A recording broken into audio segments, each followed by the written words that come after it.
Hey, hey, Musicals with Cheese fans, happy Monday! What you have here is a preview of my brand new podcast, Dear Friends, which is also on the Broadway Podcast Network. If you like Musicals with Cheese, you're probably gonna love this. It's me, Emily Clark of Stealing Focus, Christy Esterly of Musical Hell, and we're gonna have some guests coming up. The show is a lot of fun and very sincere. And here on your feed today, you're getting the first episode. And you can feel free to ignore this if you're really not into this and you only want our Musicals with Cheese stuff. But also, if you like this episode and you want more, the second episode is already up on the Dear Friends podcast feed, which you can find on any of the podcatchers that you listen to, ranging from Spotify to Apple Music to Stitcher. Alright, enjoy this, and we'll see you with a real episode this upcoming Thursday. It's gonna be a good one. The Dear Friends of the Dear Friends podcast may be experts on musical theatre, but they are not behavioural experts, and their advice should always be taken with a grain of salt.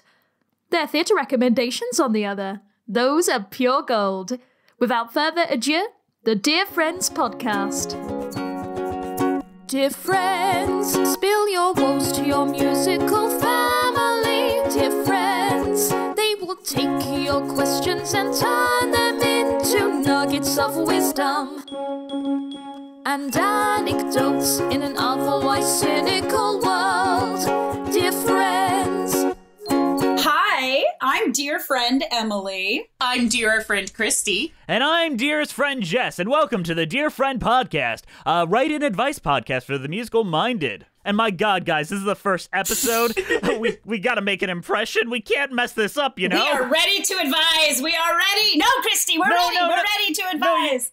No, come back. We need to give advice. We gotta set the tone too. We can't do this again. We can't. So no pressure, kid. I do want to say right here at the top that yes, this is very similar to another podcast entitled "Someone Else's Problem" by Aaron Chalakian and Delaney Peterson that has since ended its run, and I asked them if I could steal their premise and keep it going and keep the flame alive, so to say. So that's what we're here doing today. Thank you to Aaron and Delaney. And go check out their show. I was a guest once. It was great.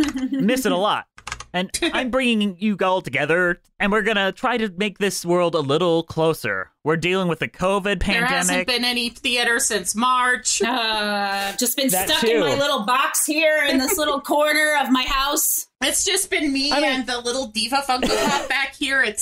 And there's people who might run back there behind me. Yeah, the little children little and all family. That. But I just wanted an excuse to hang out with my friends Emily and Christy and talk musical theater, and for some reason I can't just do that without having a project, so here we are. Ah, youth!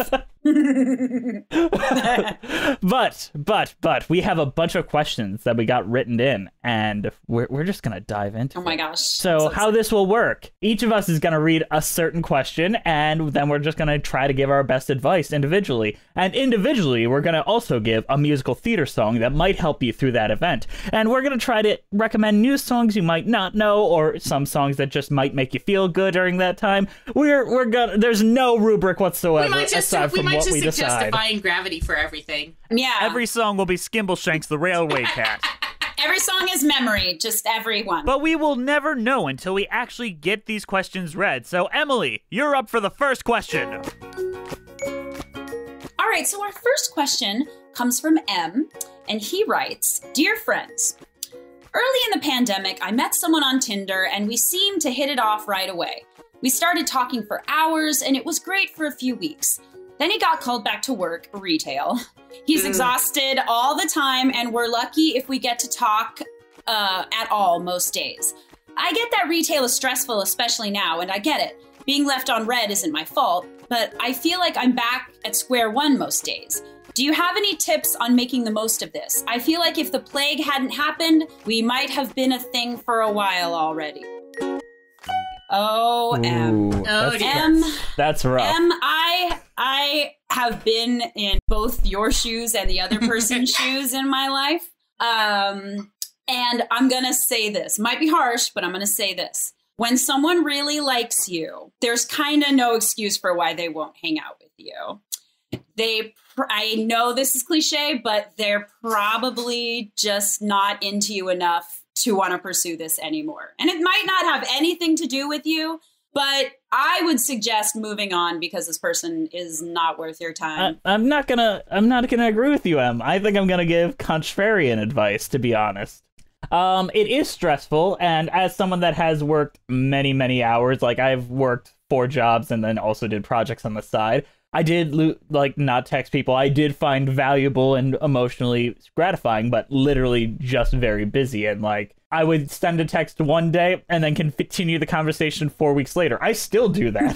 That's true. He does. I pick up the conversation right where you left off. Like that 5 weeks didn't happen. Mm-hmm. So I'm not exactly disagreeing with what you say, because that is a very valid point. But I can see from the other point of view where it's like, it's a lot of work to keep up the relationships, especially when we're kind of forced to all do it over these social media and like text messages, not face-to-face events. Yeah, I think the major bottom line though here is that I think you have to be the one to just walk away from this, because for whatever reason this person is leaving you unread, and that's not worth your time, Em.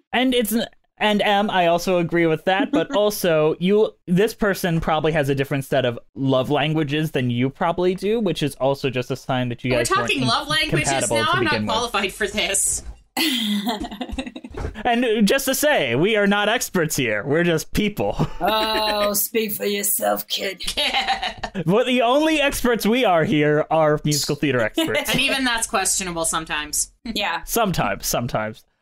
Christy, what about you? I don't know. I'm going to put my mom hat on and say, have you talked about this? Because that's always, that's the thing. 90% of the time, my boys are screaming and fighting at each other. He's doing something I don't like. Have you told him? No. Are they supposed to know? That's a fair point. Like, yeah, it doesn't mention that you brought this up, but I feel like a lot of communication issues is a lack of communication. We are not in a romantic comedy here. You can talk about simple misunderstandings. And if you put it out there, you can send a text or an email if you have like a lot to say. And if they just leave you unread, then like, again, you have your answer. Yeah, like, you have your answer. Walk away. You put it out there. You did what you could. But I think there's a lot more I think you could get a lot more out of this if you just let that out and then moved on with your life and found someone worthy of you. All right. I want to go first with the song recommendation because I think I have the most apt. And I'm so glad this is the first question we talked about because there is no way this could have been more serendipitous. My song recommendation to help you get through this very specific issue is having to do with a very similar issue in a musical called She Loves Me, where Amalia Balish is left at the restaurant by her dear friend, someone that she thought she was super into and probably would have worked, but then left her unread in the way that you could have in like Hungary in the 1920s, I believe. That's where that took it. So my song recommendation is Dear Friend from She Loves Me. Oh, it all ties together. Which is the inspiration to the title of this podcast. And now you know. I think that's a beautiful song for one, and it really does sum up the feelings that was described here, Em. Yeah. What about you guys? I don't know. Like, I feel like there has to be some, like, good, if you want to get into, like, a bitter place with it, I feel like Sondheim middle-aged lady songs are always a good place to start for something like that. Just if you want to feel that musical theater rage a little bit while holding your cocktail. So if you feel like going into that place, I always recommend something like Ladies Who Lunch or Could I Leave You? Those will do just fine. I mean, and then if you want to get wistful, hey, there's always Send in the Clowns about just the timing not being right. All right, what is the one? You have to pick one. Send in the Clowns. Let's do Send in the Clowns. Send in the Clowns. I love it. All right, Christy, you're up. All right, well, I am going to go off Jess's thing, but I'm going to rewind back to earlier in the story and the other character, Georg, who is talking about, meeting this pen pal and not sure if she's going to like him, if he's going to say something completely stupid, or if this is going to click, or if he's just going to make a complete ass of himself. And that is Tonight at 8. So, listen to that, get all that anxiety over where you stand with this person out, and then get everything out in the open. Mm-hmm. Guys, we did it. That is the first question that we've ever done on this show. How are we feeling? I'm feeling good. We're doing this. We got this. We can't stop. The train's going. All right, Christy, you're up for the next one. What's our next question? Next question. This is an anonymous person. Offstage drama can be a common occurrence when putting on a show. What is the best way to not let drama affect your love of theater? Oh my God. Come on. The offstage drama is part of the fun, isn't it?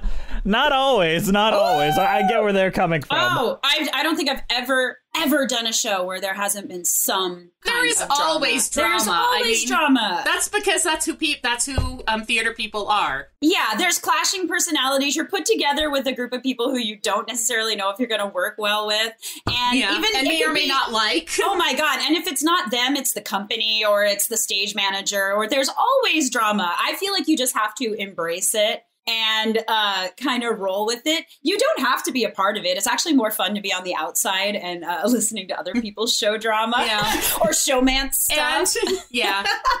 But you always get dragged in, whether you want to or not. No matter what, you end up in the middle of it. I did chorus line in college, and I was sharing a dressing room with the girl who played Cassie, who was not happy with the entire production and would just go on about it for every time we were off stage together. And it's just like, eventually you just kind of have to smile and nod, and you have to learn to leave that in the wings and, just go and do the show and have fun. Sometimes if the show is bad, the backstage drama will actually help you get through it more, like being able to just dish about it and gossip. I don't know. I feel like you have to just embrace it. Shared misery is a beautiful thing. Yeah. It really is. It's the one thing that's got us through 2020. Let's be honest. Schadenfreude, that's all we need. Every day when you hear the new Trump lawsuit getting kicked down, that's all that's running through your head. So good. But I agree with all of you guys, but I think you have the wistful look of it after it's happened, but in the moment it's terrible. Like, it is a horrible experience in the moment. I guess it depends on the drama. Like, if it's just like there's someone bitchy in your cast you don't like I can handle that. But if someone's actively pulling awful shit or people are like horrible, that's obviously a different story. I kind of am looking at it from like a fun perspective, or like looking at it kind of, like how I used to get dragged into it more when I was younger, when you're kind of just more dramatic anyway. I don't know. I mean, honestly, I've never known how to not have drama in a show, because there is just always. Is there anything you do when you're working with kids to help minimize that, or do you just let them go and be themselves? God. Working with middle schoolers and having their about drama.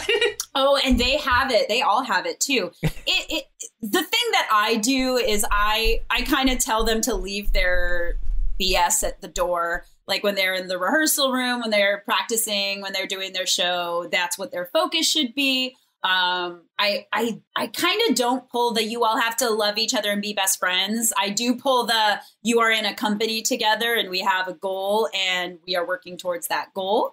But middle schoolers are also middle schoolers.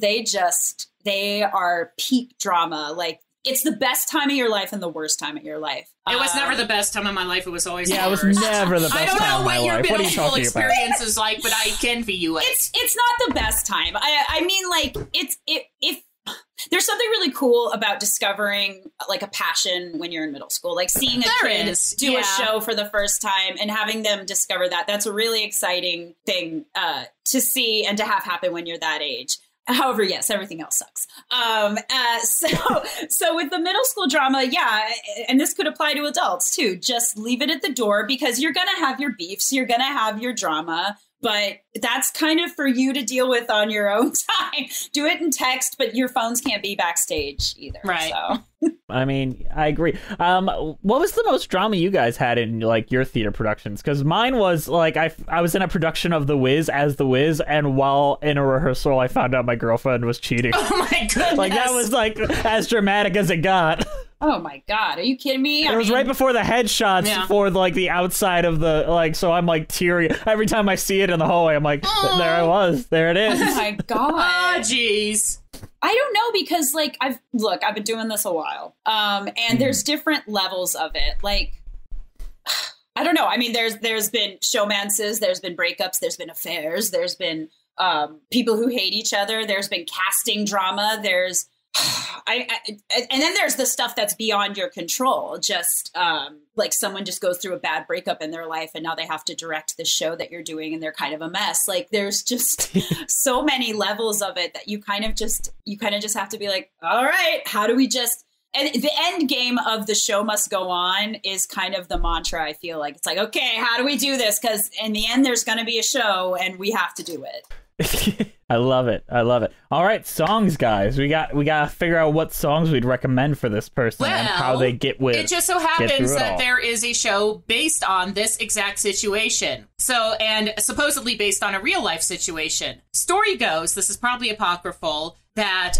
Alfred Lunt and Lynn Fontanne, who were like this huge acting couple way back in like early mid 20th century, they were doing Taming of the Shrew together. The story goes that the fights they were having off stage were at least as interesting as anything they were doing on stage when they were Kate and Petruchio. Supposedly, Cole Porter heard this story, and it became the musical we now know as Kiss Me, Kate. So that's all about, you know, all the drama off stage kind of bleeding into the stuff on stage.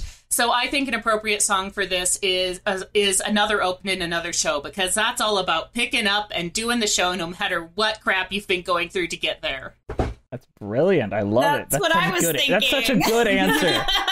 Okay. That's just one of my favorite theater stories. So, guys, I had something and it left my brain, so give me just a second. God bless it. It was just in there and it just flew away. Okay. I'll go with this. All right. So on the same kind of track of like squabbling backstage couple drama, you can't go wrong with the Irving Berlin super racist musical, Annie Get Your Gun. However, the songs divorced from the show are pretty great, pretty fun. And I would highly recommend, I know I should do There's No Business Like Show Business, but I'm kind of feeling Anything You Can Do. Oh, yeah. So I think that epitomizes kind of the same vein of the, what are their characters in Kiss Me, Kate? Yeah. In that same vein of the squabbling backstage drama couple. Mm-hmm. I'm gonna go totally left field because this is the one I was honestly having the hardest time thinking about, and for some reason the only one that came to my head is just a chorus line, because that is literally about the backstage of this show about to go on. Mm-hmm. And the song that really stuck out to me is At the Ballet, which is not really about squabbling, but just about how, like, despite all the drama in your life, everything is great at the theater. Yeah, you go to when the it's theater happening. to escape all that crap. And sometimes it follows you there, so. I like that. Exactly. So that was my answer for that specific situation where you're thinking about all the drama. You know what? It's all great because when you're on stage or watching the stage, it's all beautiful at the ballet. I like that. All right. I think it's my turn. It's your turn. I guess you get Kyle's question.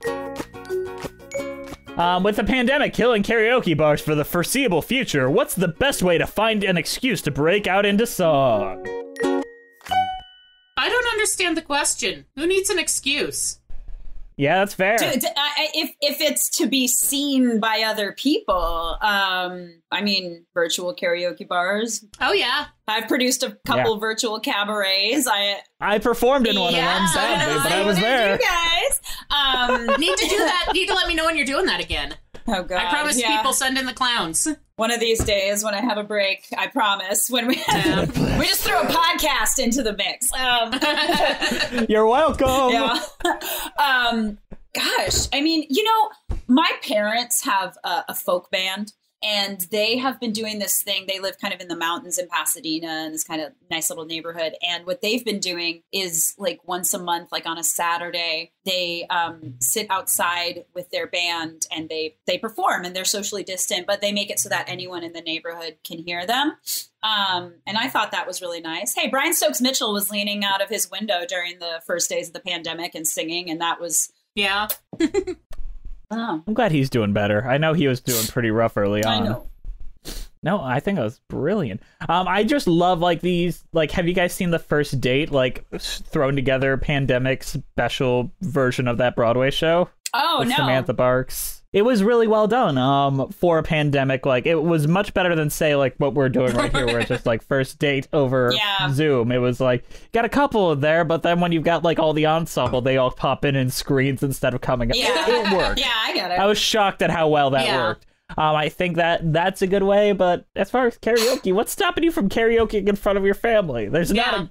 Yeah, when I was, when the pandemic started, I was living in a house full of theater people, and we actually had karaoke nights all the time. But we were lucky because, you know, we were kind of quarantined together. Now, since then, I've moved, and it's just, you know, me and my husband. But oh my God, how are you surviving? How am I even getting through? You guys can have a 2-person karaoke night. Come on. Well, and that's the thing. Like, and my family is nearby too, so you could definitely do it with your bubble, as long as you're safe and sanitizing. But I feel you, man. I used to do karaoke a lot.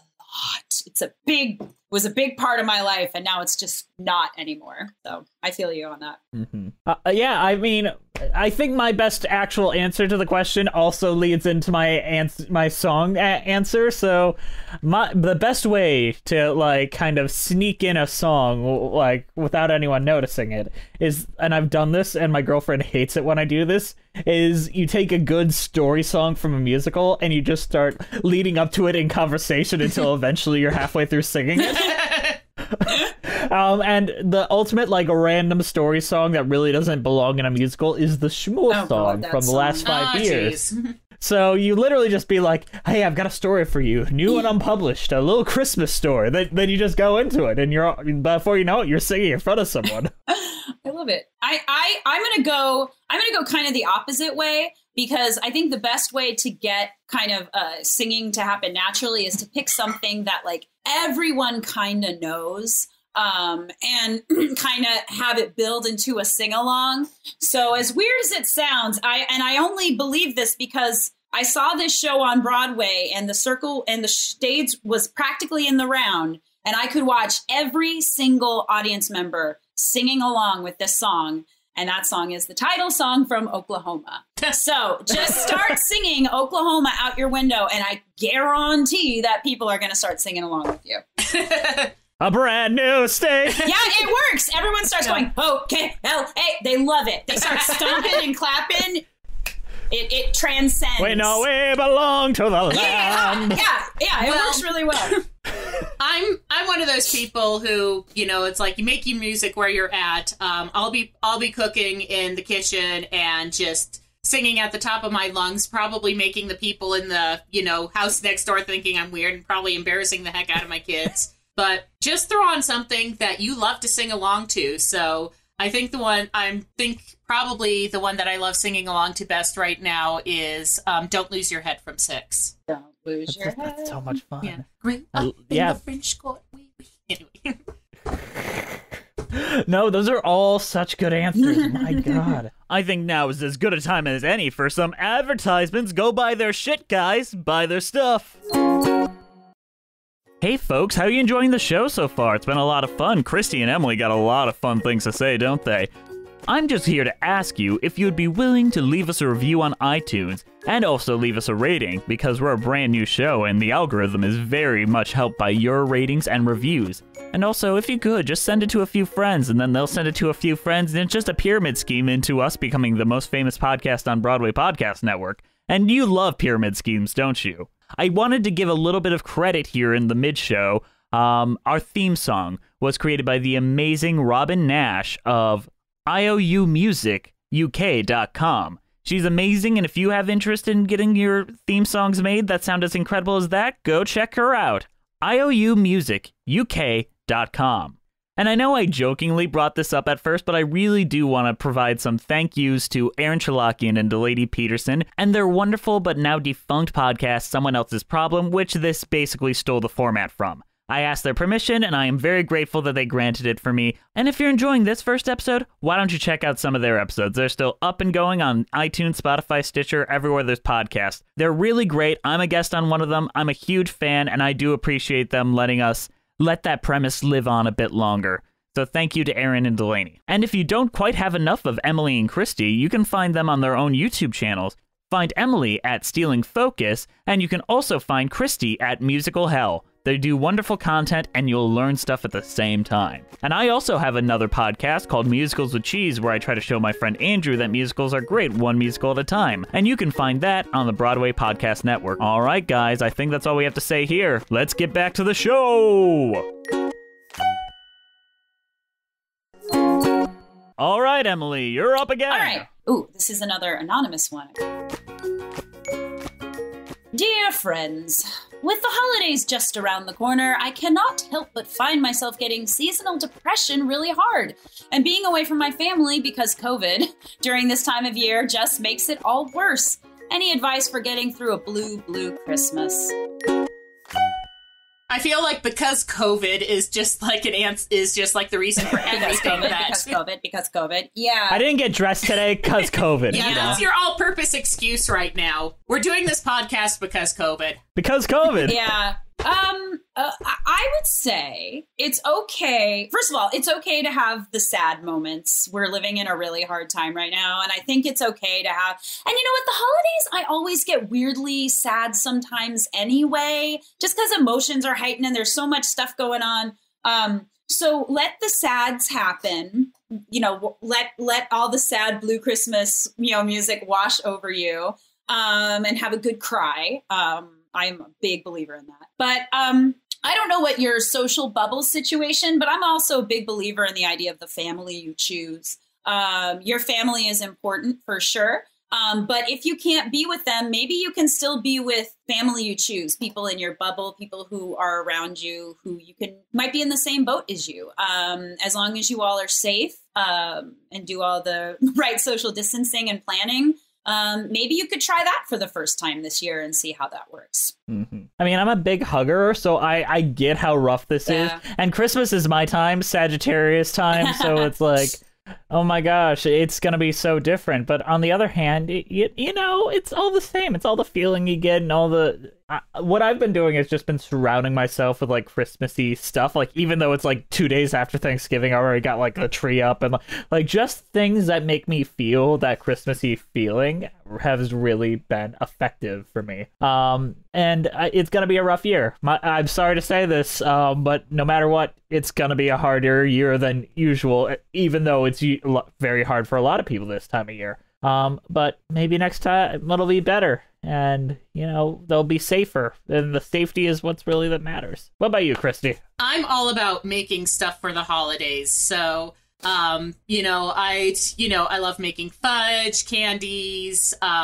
I've just gotten into, you know, a whole bunch of crafty stuff over the past year, again, because COVID. So I've just been making gifts for people, like some homemade jam, jewelry. Again, going to make up a batch of fudge this weekend, probably. So, yeah, do some of your fun holiday stuff for yourself and make some gifts for your for friends. You know, mail them off and make things a little special for them. Beautiful, beautiful. I'm going to start down the song hole, if you guys don't mind, and this might be the most obvious answer. It's probably the one we're all thinking of. Yeah.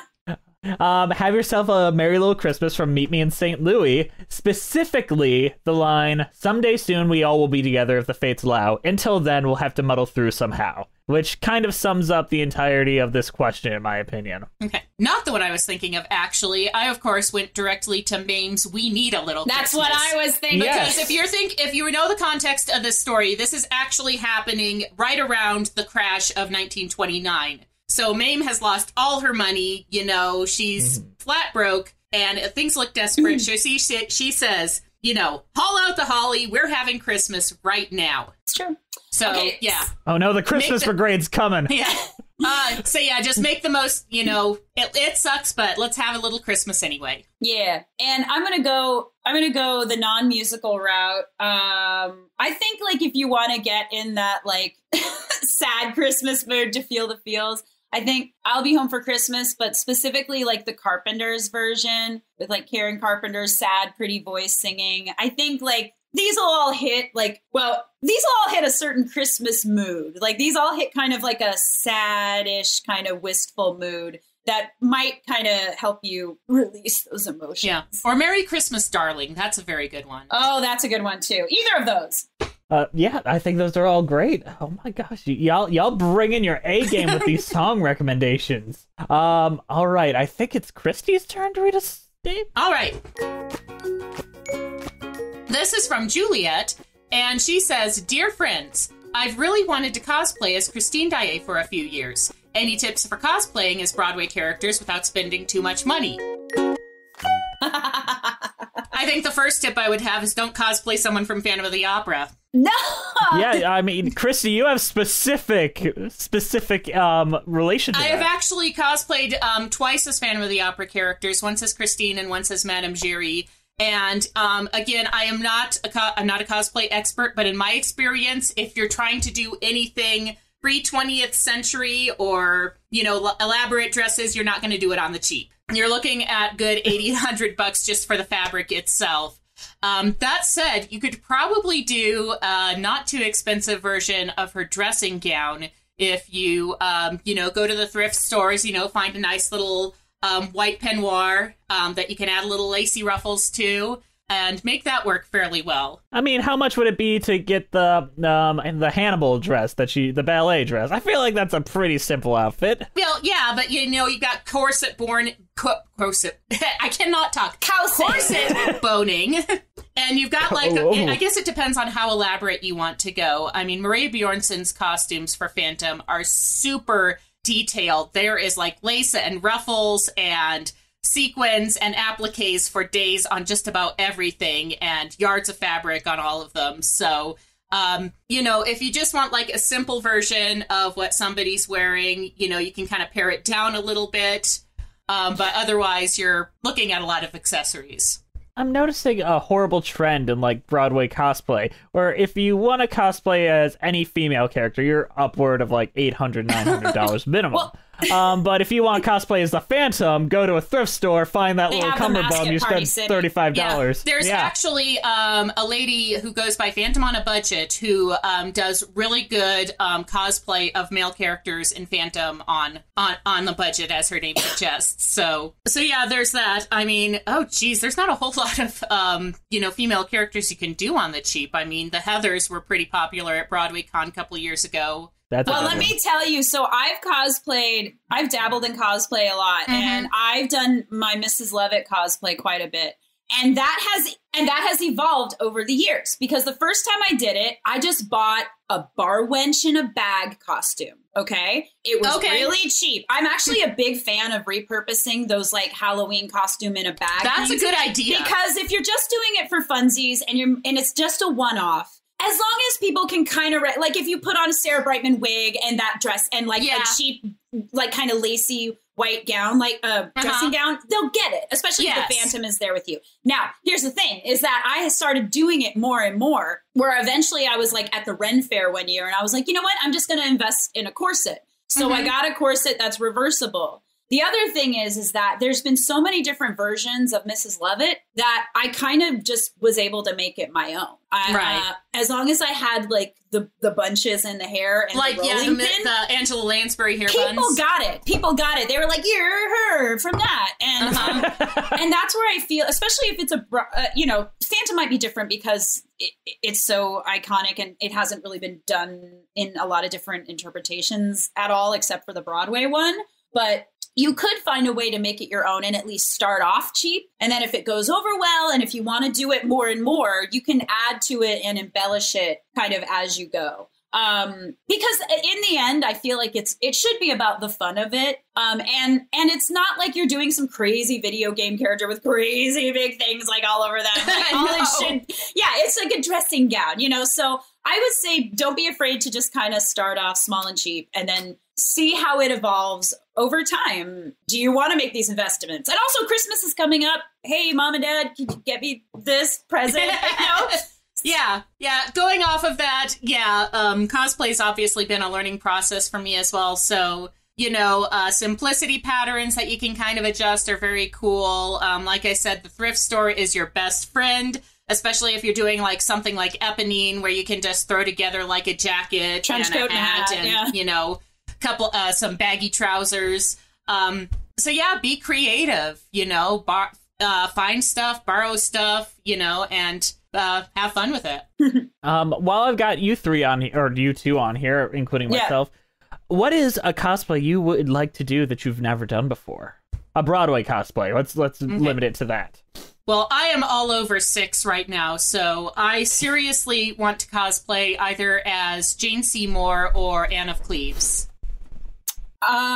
I think it would be really fun to do someone like Persephone from Hades Town. Oh my god, I want to do that one too. Yeah, because especially Amber Gray, you know, with her amazing hair and like her bag, her big bag, the wine and bag and with the flowers. Flask. Yeah. I think that would be a lot of fun. I'll probably do like every Sondheim character though at some point, I imagine. And it's just a fantastic dress with the green. Oh, the green! And all that. I love it. Yeah, green's a great color for me. Me too. I swear, as soon as like costume parties open up, I'm doing MC from Cabaret, like Joel Grey. Joel MC, Grey. I was going to say we're not going with like the shirt and the bow tie suspenders. Not the Alan Cumming edition. I don't think I could pull that off, to be honest. Yeah. All you have to do is slick your hair back and like put on that really pale makeup and walk around. Like that. Exactly. With the cane. Oh yeah, I gotta have the cane. Yeah, you gotta have the cane. All right, so songs. Let me get mine really quick because mine is not very good.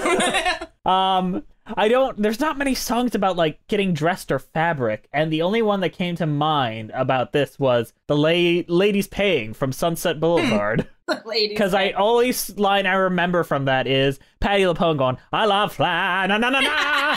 What?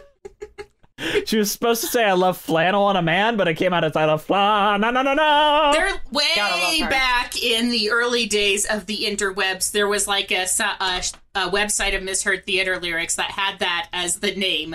I love fly, na na na na. I love it. So that's my choice, just because that's the only one I know that's about getting dressed. Oh, come on. Well, I can think of one other one. Yeah. Put on your Sunday clothes from Hello Dolly, which is what came to mind. Just because it's all about, getting dressed and strutting out on the town and being your fabulous self. Gosh, I have two, but I'll say one and then you can take the other if you want. But I'm My Strongest Suit from Aida. Oh, it's absolutely. Literally a fashion show. But also, you're right. That's a good one. If we want to have another Lloyd Webber in there, Rainbow High. Oh, yeah. Oh, shit. Another good, yeah. All about getting dressed up. Christine didn't really sit around being like, what am I going to wear? Yeah. Multiple Patti LuPones in here. You got too many LuPones. All the patties. Yes. You know what? I know it's out of order, but I think I'll read the next one just to save either of you from having to read it. All right. So this one is from Nicholas. I have IBS, and I have often have to leave conversations abruptly to take care of my business. I can never think of a non-conspicuous way to exit the situation without letting them know I'm literally about to poop my pants. Got any ideas? Okay, I actually do have an idea because when I'm at parties, I'm a big fan of like not committing to a location very long. I like to float around or even just fidget or like get up to look at something. And if you start doing that enough, people just get used to seeing you moving around. So if you're just always getting up to look at a thing or go talk to someone else, it's like camouflaging it a little bit. I think they won't notice it as much. And just hopefully, God willing, there's not a line in the bathroom. Also helps with those abdominal planes moving about. Yeah, exactly. It helps like it all flow downward as all things should. Just saying excuse me and leaving is, it can't be, it's a little sudden it's and really awkward, weird. but I think people know, like I'm imagining like dead conversation, like especially over Zoom. Like I have to go. I'm going. Yeah. Well, that's why the turn your camera off option is just like the best. Yeah. So that's another fabulous. thing. You could also be the kind of person who just doesn't turn their camera on in a Zoom call. Like, oh, I can't. Oh, I've got this thing with my internet's really annoying, and then you can slip away, and they'll never know. I do. Can I? This might be a TMI story. Just make sure you do turn the camera off. If you're taking the laptop into the bathroom. Oh, and make sure you're muted. Yes. Exactly. Very good advice. Okay, tell us your TMI story. So I work from home now, as we all probably do Yeah. nowadays. And quite often I'll be like on the Zoom or the WebEx or whatever meeting on my computer. And I have a very close friend that I've known for many, many years, and he's like good, who works with me, thank God. I love him to death. But he knows whenever it goes, when I join in with my phone, all of a sudden, he knows I had used the restroom and I didn't want to miss what is being said in the meeting. So he's like, I see what you're up to. I feel like my whole life right now is like, I definitely don't do this when I'm teaching. I will say this, okay? Because I can't, because I have to be on the whole time. But I'm also like in grad school, and I have like meetings that I have to do online, and I have definitely just taken the computer to the bathroom because I'm muted and my camera is off, and it's been like that for almost the whole meeting. And that way I'm just still listening, and I can still chime in on the chat. But hey, I don't know. I feel like if you haven't done that, you haven't lived in this pandemic. Yeah. Well, again, Exactly. I'm going into mom mode, and maybe this is, me speaking as someone who had to spend a solid 5 years of life changing diapers, but everybody poops. Everybody poops, man. What? Both of you? What? Girls poop too. So if you just have to say, excuse me, I need to use the restroom and leave, even if you have People to will be leave fine. suddenly, people will get it because, we don't we don't like to talk about it in a polite society, but everybody knows it happens and they'll understand. Why can't we agree that that's a thing and we all just kind of get used to it? Why does that have to still be a thing nowadays? It doesn't. It doesn't. Gosh darn it. You don't have to be like, I am leaving the room to poop, but back in the day, ladies say, I need to go powder my nose.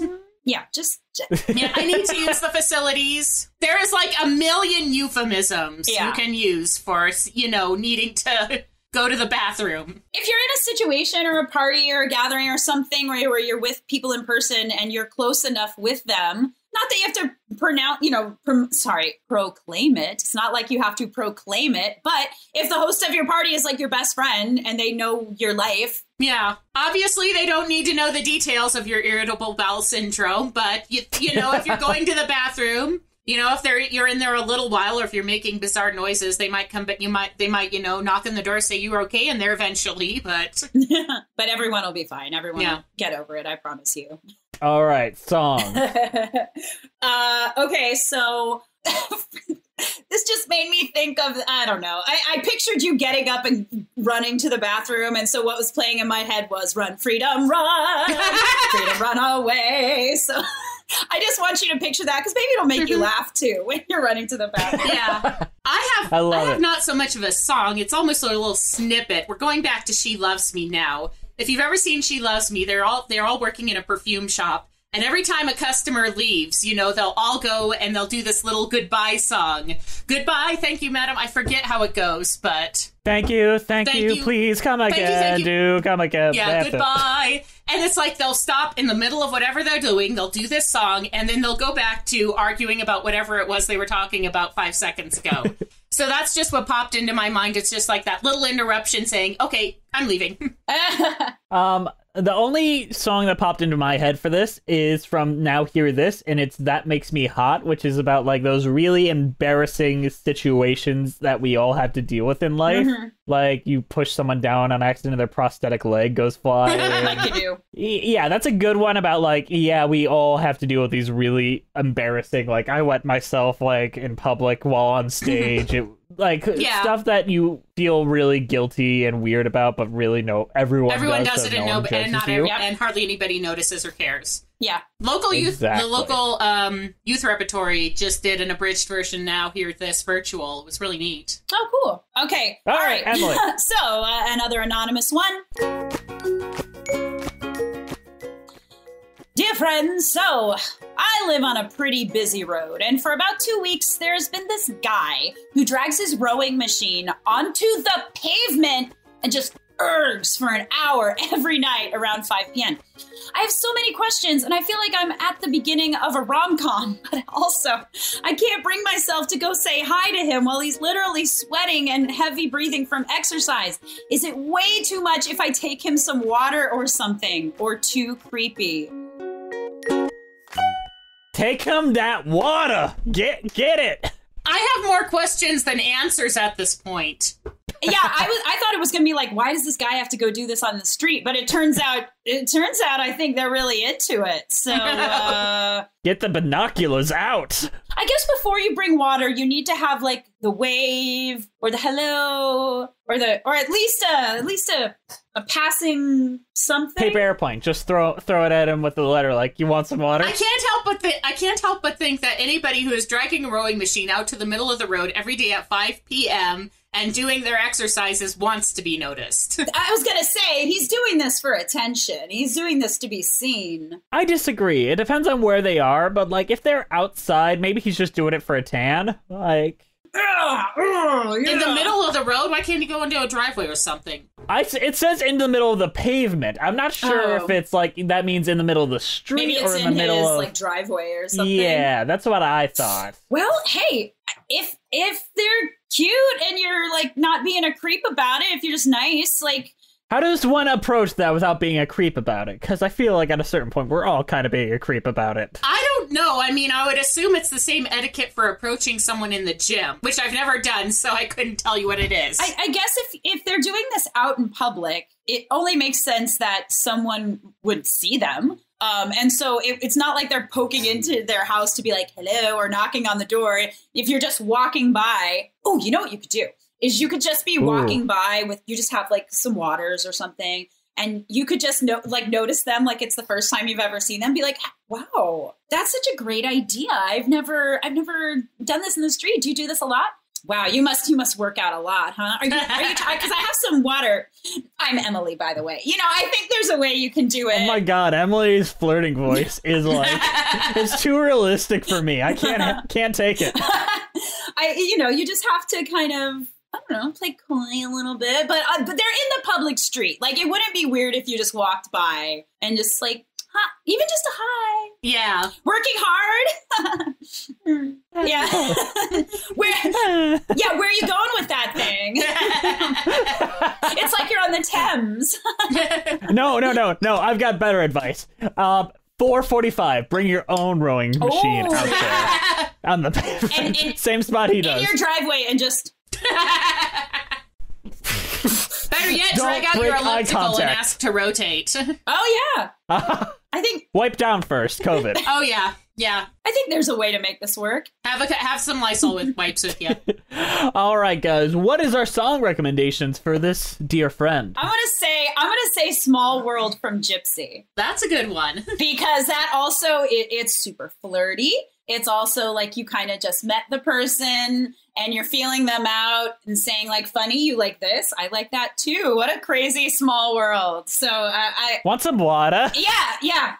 I love it. That's such a good choice. Christy, what about you? I don't know, for whatever reason, I went to an obscure Alan Menken show called Weird Romance, and there's a song in there called Stop and See Me, which is actually a homeless lady who is being ignored by everyone who passes her by. And I think that might be what this person is saying, dragging out their rowing machine, is they just want to be seen by, I don't know, maybe the person writing the letter, maybe somebody else, maybe just whoever's passing by. All right. And I think my song, just because it like rings of that, like you don't know anything about them except what they look like and what they do. And my choice is Tom from Hello Again. All right. Which is just about this girl that like sees this guy and all she knows about him is his face and that his name is Tom, and she can't stop thinking about him. Like she forgets her husband, her lover's face, like all of that, except for this guy named Tom. I'm surprised none of us said Call Me Maybe.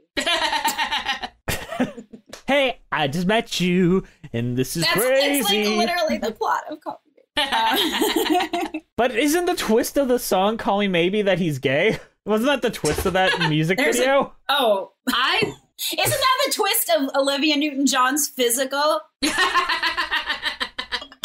That's what happens. I don't know. Okay. All right. Well, what a wonderful episode. What have we learned today, kids? What is the overall lesson, do you think? I've learned that some questions will stay evergreen. Will there be drama backstage? There always will be. Does he like me? I don't know. Maybe. You know what? That's about as fair as we can get. I I've learned that everything is happening because COVID. Because COVID. Actually, now that I think about it, that should be the title of the episode, just because COVID. Dear friends, episode 1, because COVID. I like it. Yeah, it just rings right off the ears. But thank you to our wonderful viewers that are listening to our first inaugural episode. We did it, guys. We did it. I think we made it to the end pretty okay, all things considered, And we're also brand new to all this, so please give us a follow on iTunes. We're on Spotify, Stitcher, and all that, all at Dear Friends Pod. And also, let's not forget that we all can be financially supported through Patreon. Emily, what's your Patreon? It's patreon.com/stealingfocus, which is my musical theater YouTube show. I'm at Musical Hell pretty much everywhere on the internet. And I'm on Musicals with Cheese on the Broadway Podcast Network. And also, this podcast is all over social media at Dear Friends Pod or Dear Friends Podcast or something like that. If you type in Dear Friends Pod, you'll get us eventually. And our show is an offshoot of Someone Else's Problem, created by Aaron Sherlockian and Delaney Peterson, who gave us permission to steal their format, so thanks to them for that. Also, our wonderful introduction and theme song was created by Robin Nash at IOUmusicuk.com, so go send her some love over there. So, guys, is there anything else you want to say before we wrap this all on up? Stay safe out there, socially distance, wear your freaking masks, excuse me. Ooh. Try not to work blue. Oh, and make sure that you check out our playlist for each episode, because I'm going to be making a playlist of all the songs we talked about, because I love making playlists. Yeah. And that'll also be in the bio of this podcast right now. So I guess now that we're at the end, the only thing I have left to say is, don't break our hearts, don't let this end, dear friend. All right, we'll see you next time. Bye-bye. Bye, friends. Dear friends, spill your woes to your musical family. Dear friends, they will take your questions and turn them into nuggets of wisdom and anecdotes in an otherwise cynical